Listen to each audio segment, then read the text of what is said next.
तो चलिए आज बात करते हैं भारतीय राजनीति की एक ऐसी कहानी की जिसने पूरे देश को हिलाकर रख दिया। इसमें एक मुख्यमंत्री की गिरफ्तारी है, करोड़ों के घोटाले के आरोप हैं और फिर एक ऐसा अदालती फैसला है जो सब कुछ पलट देता है। आइए आज इस पूरी कहानी को परत दर परत खोलते हैं। ये कहानी शुरू होती है 21 मार्च 2024 की एक रात से। जगह देश की राजधानी दिल्ली।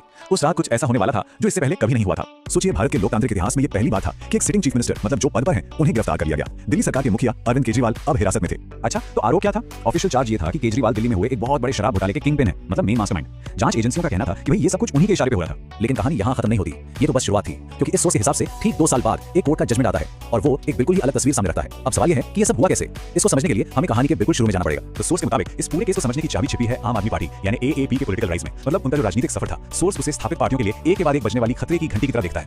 जरा इन 3 तारीखों पर गौर कीजिए, ये बहुत कुछ बताती हैं। सबसे पहले फरवरी 2020 दिल्ली में लगातार दूसरी बार बम्पर जीत। फिर मार्च 2022 पंजाब में ऐसा बहुमत मिला कि सारे रिकॉर्ड टूट गए। और फिर सबसे बड़ा कदम अप्रैल 2022 में ऐलान होता है कि एपी अब गुजरात में मतलब रूलिंग पार्टी के सबसे मजबूत किले में सारी सीटों पर चुनाव लड़ेगी। और देखिए, बात सिर्फ चुनाव जीतने तक ही सीमित नहीं।